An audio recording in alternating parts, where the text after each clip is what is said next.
Annette, yes, my daughter. I hope she wasn't slacking off again with her nose in science fiction.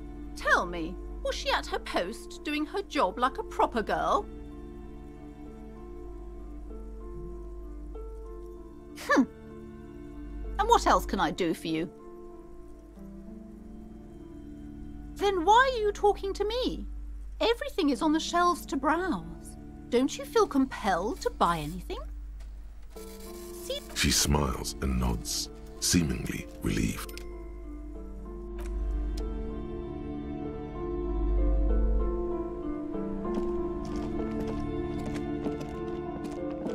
You see a set of tattered curtains blocking the way to another room. A strange cage-like trinket dangles from the curtains. Excuse me, officer. The back room is strictly for employees only.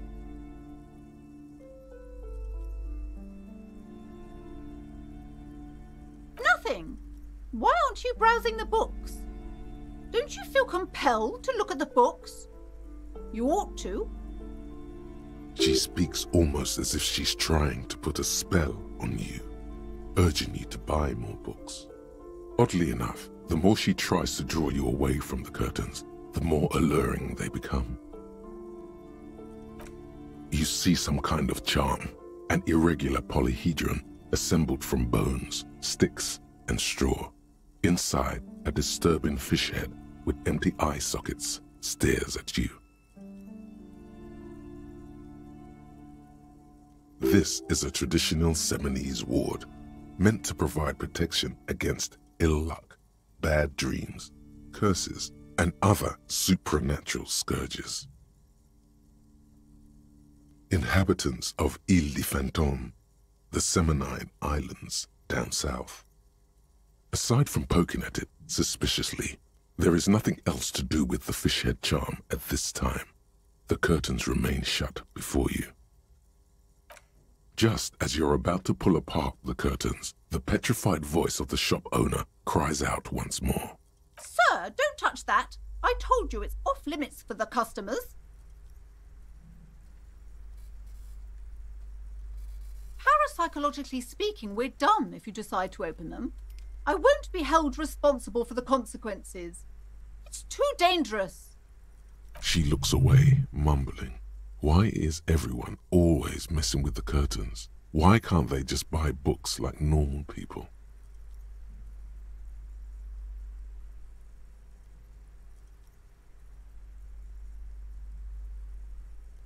Why? It's not like anyone was killed there. I'm sorry, I don't mean to be so impolite. Just please don't go there. I can't allow that. You'll only make things worse and unleash the powers.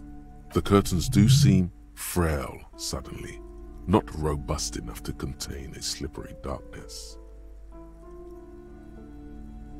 Thank you. Let's just talk about this first, all right?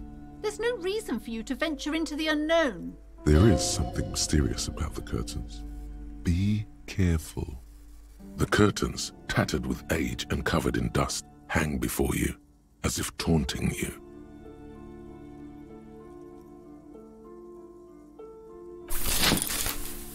You see a dimly lit room full of dusty furniture and trash. A doorway stands in the back, covered in dozens of scary little Seminese wards, your shadow looming over it like an omen.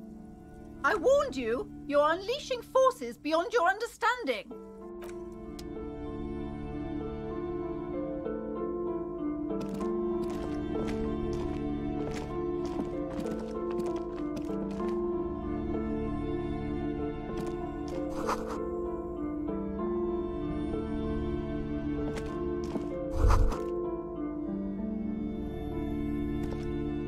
A heavy door with a missing handle stands before you, covered in dozens, if not hundreds, of Seminese trinkets and charms. It appears to be locked. Only an echo.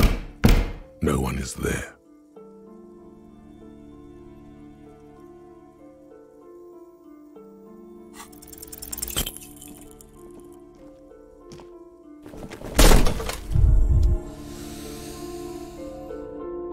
You feel something in your chest, an unnatural pressure. It's spreading to your left arm, your jaw. No, it's many years of combined self-neglect and self-abuse. All you feel is pain and weakness. You have to surrender now. We all do. It gets so dark. You don't even see her face, like you always thought you would. You only see pain and fear. Cop suffers final heart attack. A detective lieutenant of the RCM passed away yesterday. His death, though abrupt, did not come as a surprise to those who knew him. He was the heaviest drinker I'd ever met. Captain Ptolemy Price, the deceased superior officer, commented, "That ain't easy on the ticker." He loved his liquor, sure, said Detective Chester McLean, friend and colleague. But I think before he ever had a heart attack, his heart was broken. According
There is nothing, only warm primordial blackness. You're ever, never, ever. An inordinate amount of time passes. It is utterly void of struggle. No ex-wives are contained within it. Yes, it is.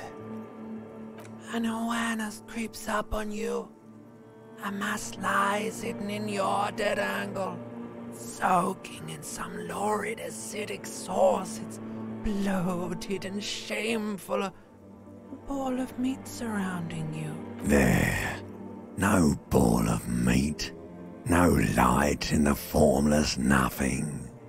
Just nice. Coming right up, sir. Smooth passage. All right. Nothing down to fuck all borough. Not you. Your days of giving a shit and being that type of animal are over. Do you really? You wouldn't like it if I told you what was back there. Why'd you think you had to bludgeon yourself into oblivion? fear and apprehension. You should ask what's out there first. Somewhere in the sore, bloated man-meat around you. A sensation. Like a fly to the ointment, your conscience sticks to it. The limbed and headed machine of pain and undignified suffering. The stench of liquor rises from your mouth, and with it, a fiery streak penetrates your skull, trying to force your eyes open.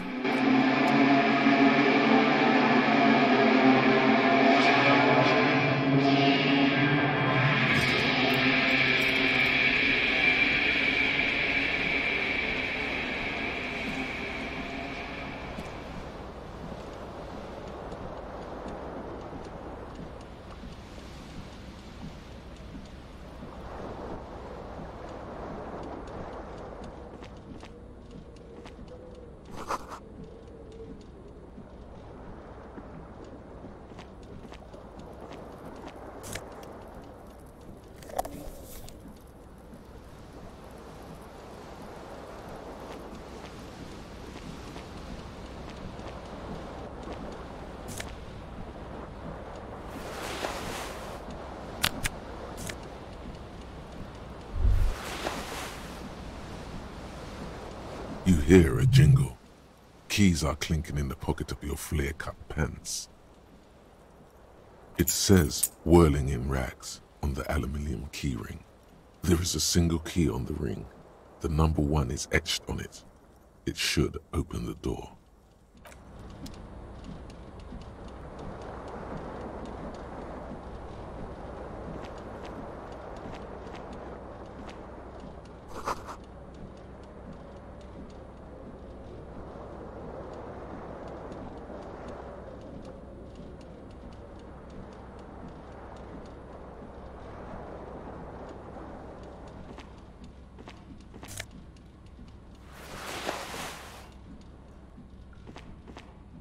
A mirror hangs above a bent and broken sink. In a fierce discharge of masculine energy, someone has ripped half the faucet off. Hot water sprays from the base and steam covers the mirror. You cannot see yourself, just the outline of a man. Suddenly, you realize you have no memory of the face that awaits you there, underneath the soft vapor.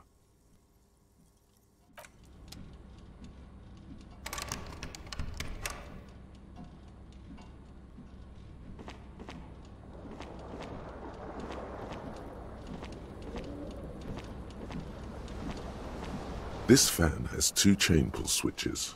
One ends in a tiny fan, the other in a light bulb. A truly horrific necktie has somehow at the blades come squeaking to a halt. It should be easier to reach the tie now.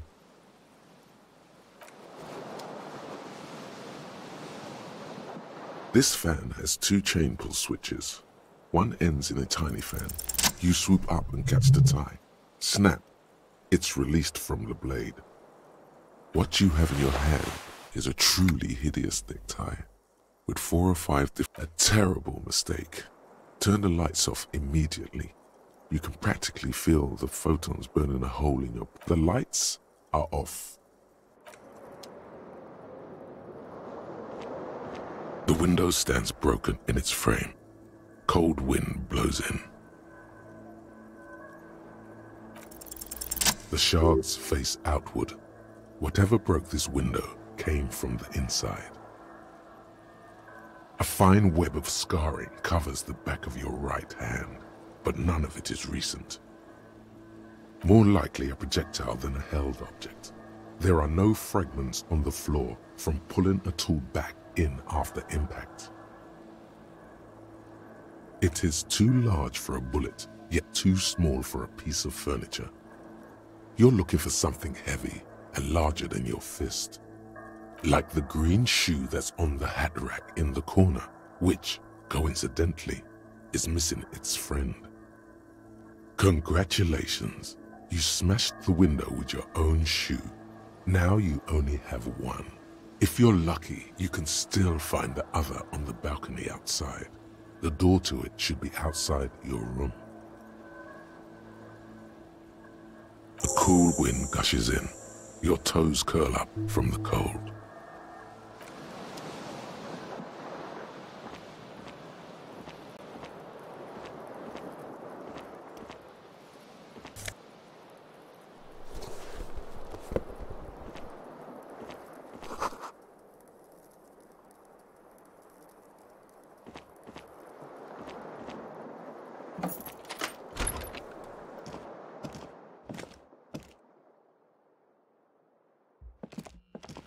Hello, officer. The young woman raises a cigarette to her lips. Her eyes are brown and her face is speckled with birthmarks. She can't be more than 28. No. The young woman shakes her head slowly. No. You're a police officer, sir. I'm not, unless you've been shitting us all this time. You've been here for 3 days, on official police business, no less. Couldn't say. In truth, so far, mostly drinking.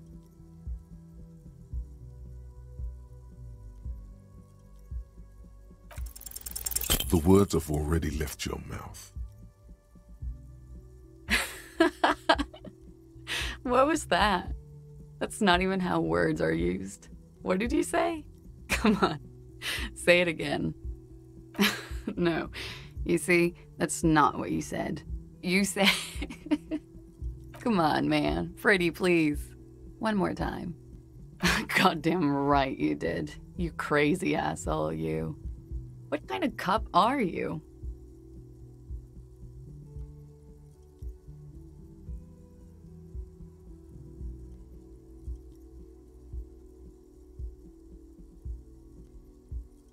Don't be. It was funny.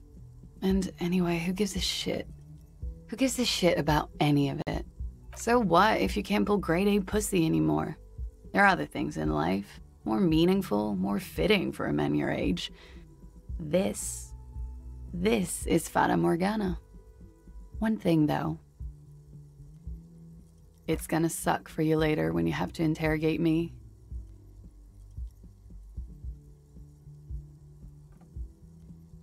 And for the record, no, I didn't do it.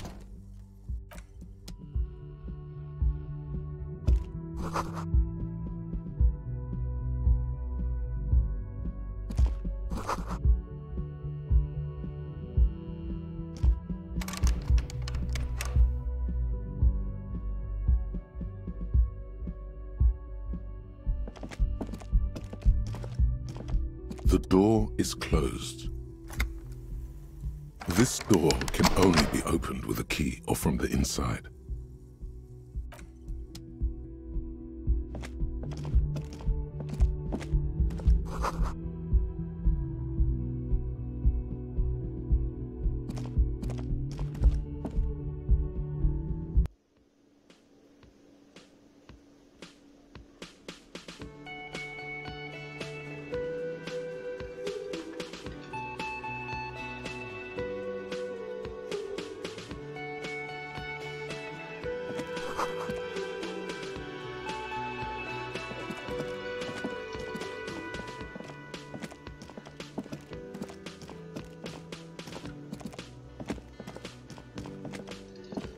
As you approach the door leading out of the hostel, the bespectacled man in an orange bomber jacket turns to you.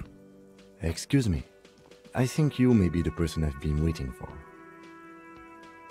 If an assault were launched on this building right now, if the windows came crashing down and the whole world descended upon you, this man would hurl himself in death's way to save you. You are sure of this, but why? He is your half-brother. Hello. I'm Kim Kitsuragi, Lieutenant, Precinct 57. You must be from the 41st. You realize he's waiting for your name. This is your chance to come up with a really good name for yourself. Get creative. Conceptualize. Concentration makes you squint your eyes. Your name should be deep gold and orange, like a forest fire looming on the horizon, but mixed with the stench of liquor rising from your breath. You're 2 steps closer to it, but there are still many to go. Okay then. It looks like we had a little scheduling error on Sunday. Saturday too, actually. Have you had time to talk to the manager here?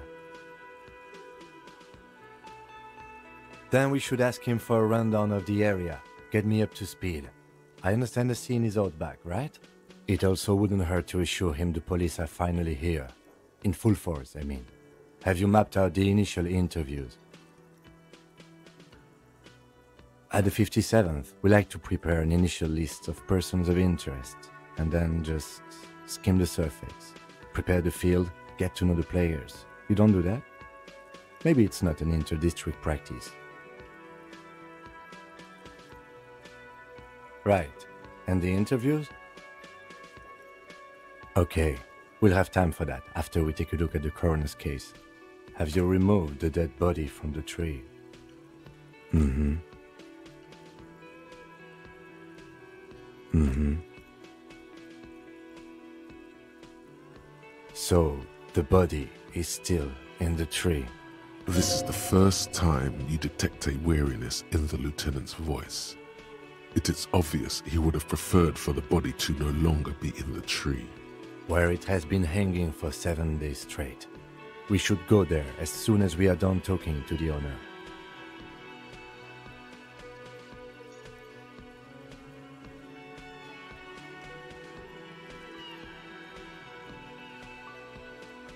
After you, officer.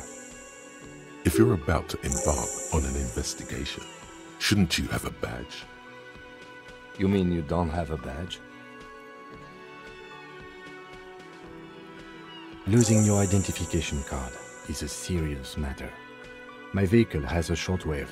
You can use it to report your badge missing. I advise you to try to locate it as quickly as possible. But Lieutenant Kitsuragi is now in your party. You can talk to him whenever by interacting with him.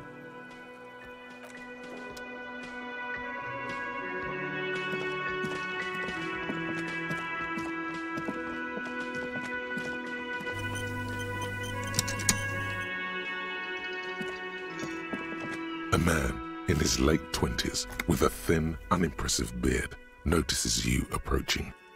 He drops the ledger he was holding and turns to the lieutenant. Mr. Gart, right? You run this. Yes. I am Kim Kitsuragi from Precinct 57. This is an inter-district investigation, so joining me from Precinct 41.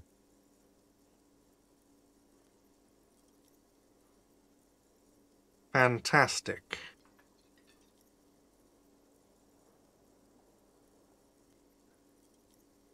Right. Now, I know it took us a while to arrive at the scene. It also took you a while to call us and report the dead body. It was you who placed the call, yes? No, I only just got here. It was probably Sylvie who called you. She usually works the bar here. I'm only temporarily taking over her duties. Do you have her number? As a matter of fact, I do. You said you just got here. From where? Are you a local? What, of Martinez? No, I live in Jamrock. I only sometimes come here to keep an eye on the place. This is just one of the many, many cafeterias I manage. But you still know your way around, yes? In case we need directions. Yes, I know where some things are, but as I said, I don't live here. I just used to work here. And I'm not going to start working here again, if that's what you think. I didn't imply that. Detective. He probably means this is where you step in and ask your questions. His face expresses profound doubt in your having this. She went away because none of your business. Extra fine. No, I'm not the bartender. I'm the cafeteria manager. That period of my life is over. Not everyone who stands behind a counter is a bartender, okay? I'm the cafeteria manager. I have 3 cafeterias I manage. 3. Get over it. Let's go. Not so fast. You owe me 130 real.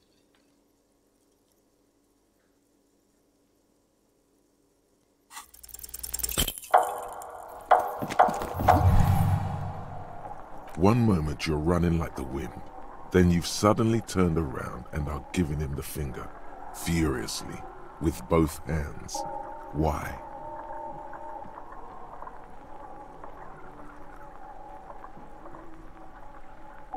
Watch out!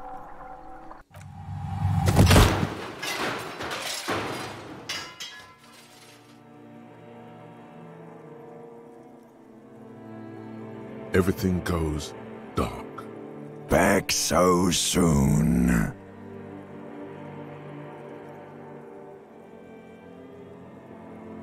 Those are mysteries of the spinal cord.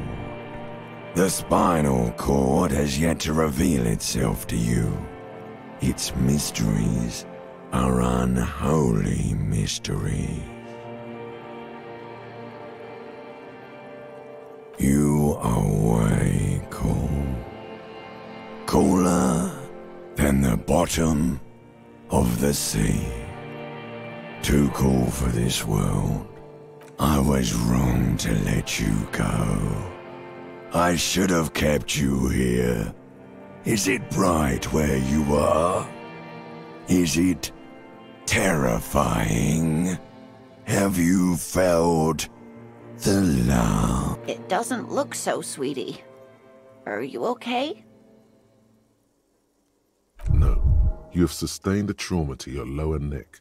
In addition, you have strained your left trapezius muscle. Pain surges down your back when you move. Ma'am, are you all right? Oh, I'm fine. He just tripped over my chair. Check on him. Sir, I didn't mean for this to happen. I'm sorry. This has always been a cop-friendly place. The drinks are on the house, okay? There were a lot of drinks on the tab. I still have to charge you for 3 nights and the broken window, though. That's 100 square. Don't thank me yet. You still owe me 100 real. If you don't have it by tonight, I just can't let you up there. And for God's sake, watch out for yourself.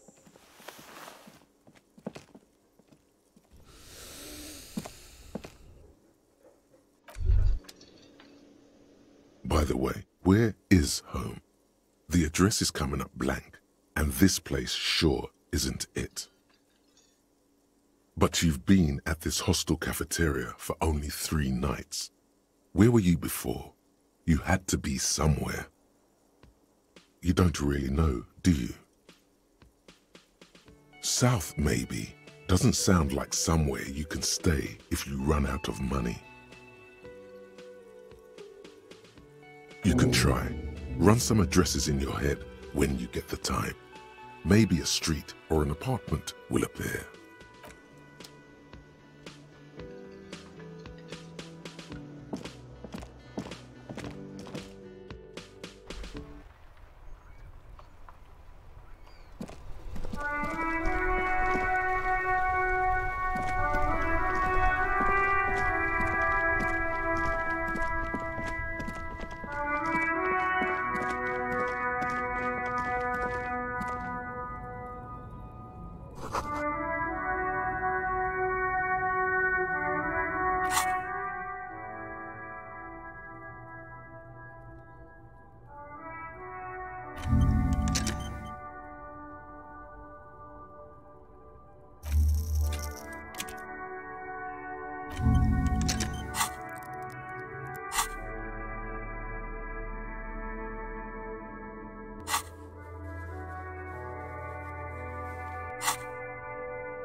Before you stands a motor carriage.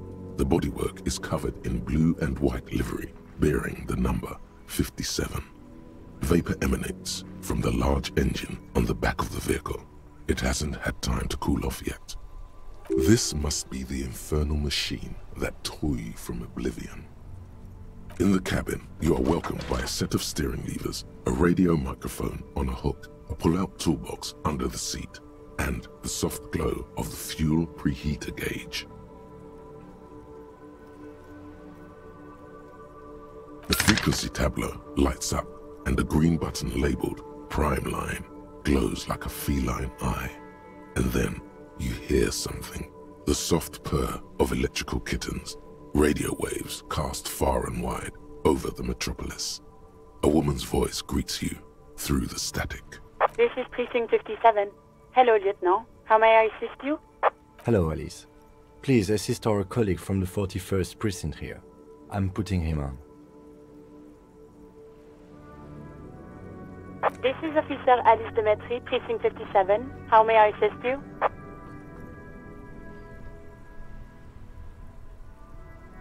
Of course. What is the number, officer?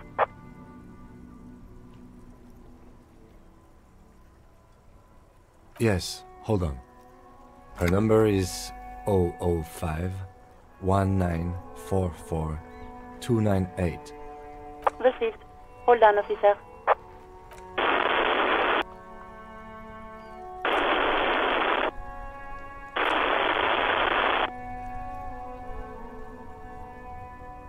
Give it a minute. She might be busy at the moment. Takes a bit to get to the phone.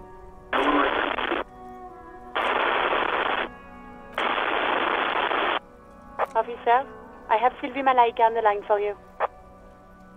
Yes, hello?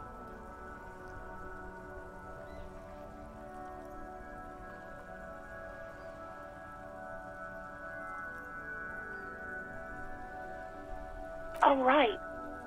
Hello, officer. What can I do for you? There is no resentment in her tone. She wants you to ask her out. No question about it.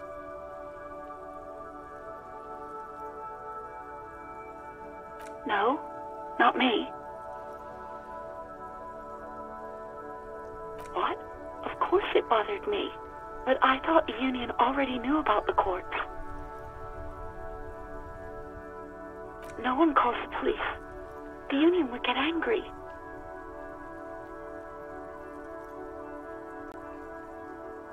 You know, what the union says goes. People listen to them and they take care of their own, which is like everyone here.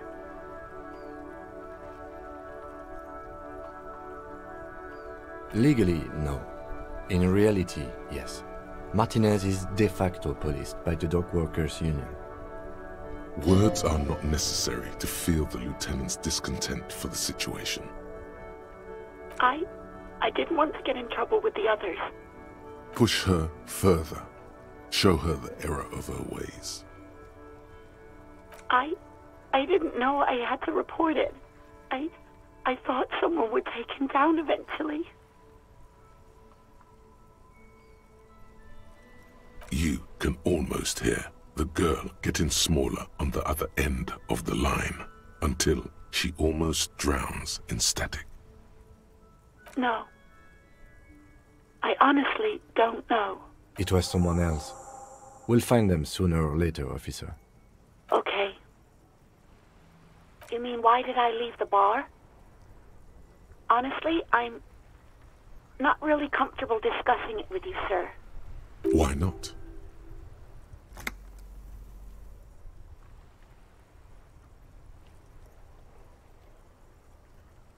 Maybe, I don't know. I just know I have to take some time off right now. I do hope so. Please, don't call me again. Bye. Yes, you have obviously done something to upset her at the Whirling in Rags when she was still working there. I'm not mad, it's just... You were so drunk and so emotional all the time, and then the skua thing happened. It just made me want to quit. The stuffed bird, the great skua, you threw it against the wall while screaming, "Fuck that bird," and laughing like a maniac. I think you said it had been giving you shit ever since you got there.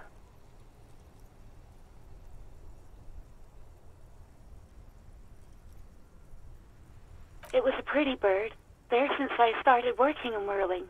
I really liked her. You call her Scotty. Yes, obviously. You were the worst client I've ever seen. And I have seen so many assholes in this place. I've had sailors fighting, union guys grabbing my ass, kids stealing booze. Once a guy was glued to the karaoke machine every night for 2 months. But you... Well, you were worse than all of them.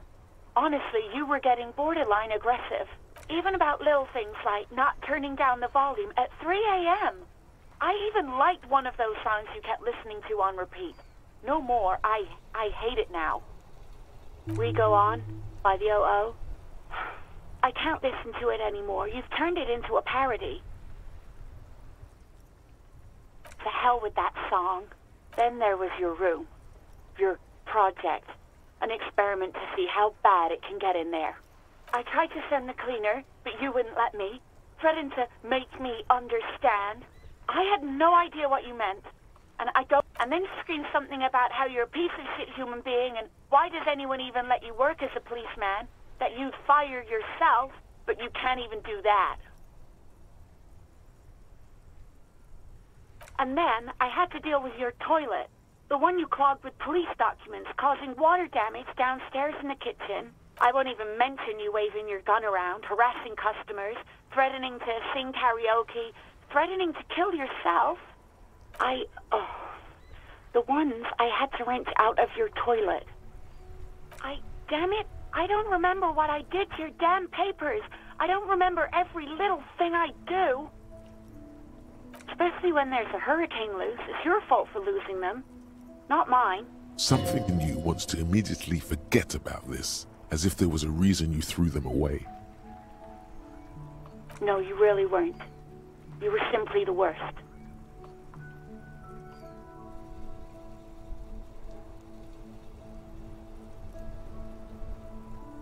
God, I knew I shouldn't have brought it up. Just try not to call me again, and let's pretend it never happened. You hear a sigh of relief on the other end of the radio. Wordless, the call breaks. Then, the already familiar voice. Anything else I can help you with, officer? Just a second, officer. 10-2, 10-5. This is 41st. Come in. Over. A scrawny old man sits in a dusty cubicle, smoking, with a large white rectangle sewn on his vest. In front of him is a box-shaped apparatus with an array of wires and antennas. 10-4, what's your status? Over. 10-18, 10-20, over.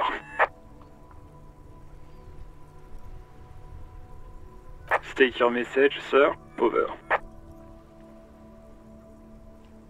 10-9, repeat message. Over. 10-4, message received. This is a very serious situation. I need to 10-22 the captain. Over. Is it him? What does he want? Says he lost his badge and needs to report it. He what? He lost his badge?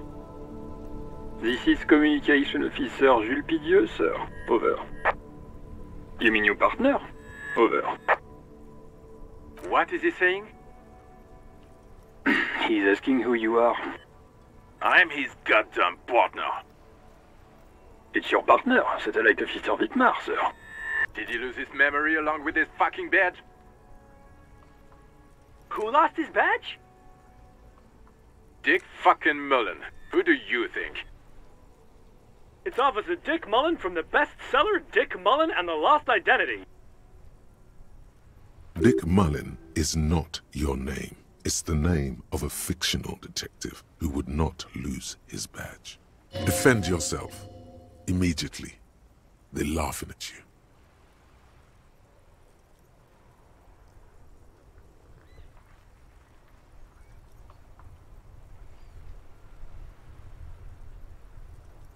"10-4, I hear you, officer. I'm just going to make a note here that you are in pursuit of your misplaced badge. Over." Fuck me. Mac, come here. You've got to hear this. Dick Mullen lost his badge. What's going on? Super Cop here lost his badge. He lost his what now? His badge. He lost his goddamn fucking badge. 10-9, come again. I didn't get that. Over.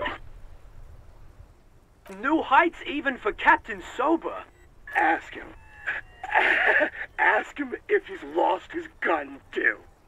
Sergeant Hasan wants to know if you lost your gun too. Over. Check your pockets. Check your... Holy fuck. You don't know where it is, do you? No. It's gone. It's not fucking on you. 10-9, come in, officer. Did you get my question? We were wondering about your gun. Over. Even before you can get the words out, everything gets scrambled in your brain. He says he didn't lose his gun, or his phone, whatever that means. Ask him to describe it. His gun. Not his fun. Just the gun will do. Satellite Officer McLean requests a description of your weapon. Over. Oh, request a description, huh? We'll give him one. Describe the plasma gun.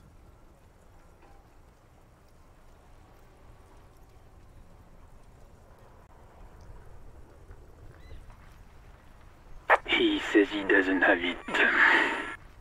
Dear God, he lost his gun? Oh my, I can't. This isn't really a laughing matter. Mac can face a giant of Coco Nur by himself, but Disco here made him piss his pants. Oh, I can't. Fuck. He lost his... Ask him if he still got his wiener. Oh, man. I'm not going to. Ask him. Sergeant Orson here is wondering if you are still in possession of your genitalia. Over. That's a negative. Not going to say that. Over. What's he saying? Share with the class. He said he sodomized your mother. The prick ate Mama's vanilla waffles at the captain's birthday party. Some nerve he's got. Sure her vanilla waffles were the only thing he ate? Shut up, Chester. This isn't funny. This is my mom we're talking about. Tell him to apologize right now. Sergeant Orson requests that you apologize for the claims that you made about his mother. Over. He says he's sorry and didn't mean nothing by it. Okay. Tell him to find his goddamn badge and gun. That's the only thing that matters here. Satellite Officer 10-4, affirmative. Officer is in pursuit of his firearm. Oh, God, Officer, do you need further assistance? Over.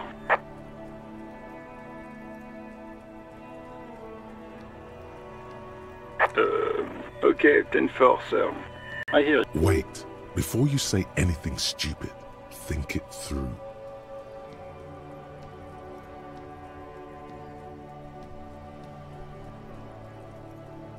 Be smart about this.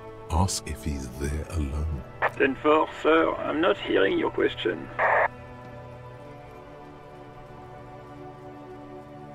That's a negative, sir. I got a 10-12 here. Over.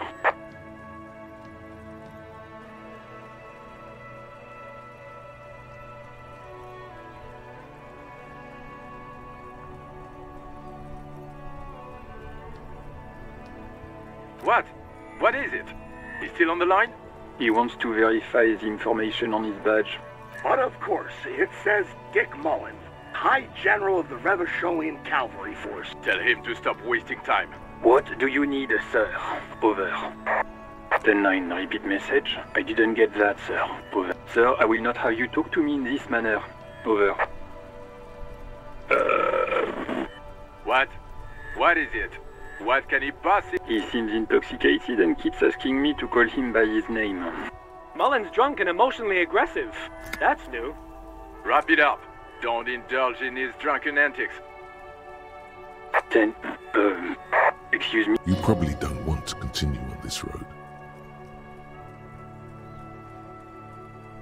Come again, sir. I didn't get that. Understood, sir. Over. Roger that. 10-10. Over and out.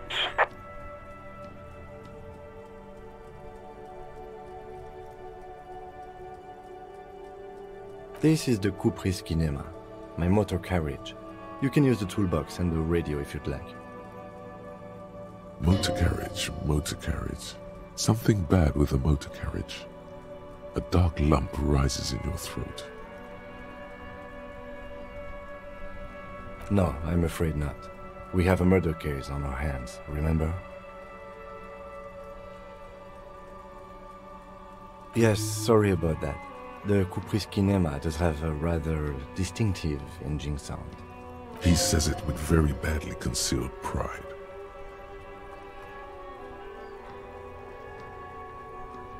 The Caprice motorcar does provide most of our patrol vehicles, yes. Nothing. It's probably nothing. Forget I brought it up. Please proceed with the carefree lollygagging.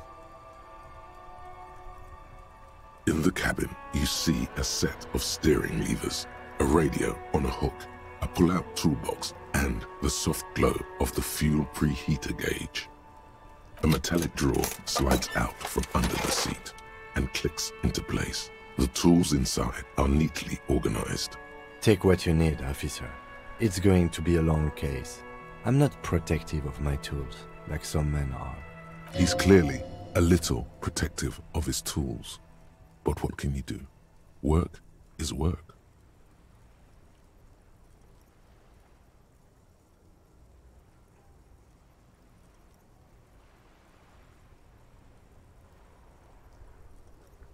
The handles are long and sleek. Snap, snap, go the cutters in your hand. It's robust, weatherproof, and well-made. Police issue, blue. Lets you see things in the dark you would otherwise miss. The pry bar feels nice and cold in your hand, heavier than you'd think. Useful for opening all sorts of doors and lids. The pull-out toolbox slides back into its nest. Preheater gauge casts a warm glow on the steering levers.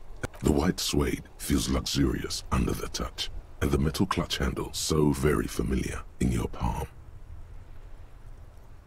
As you tap on the gauge, the indicator pin jerks as if startled. It's in the large orange sector, indicating the engine is warm. Next to the gauge is a red switch labeled heat. There's no use pressing the heat button. It won't start without the ignition key. Translation: we're not going anywhere right now. Alternative translation: don't even think you can drive my engine.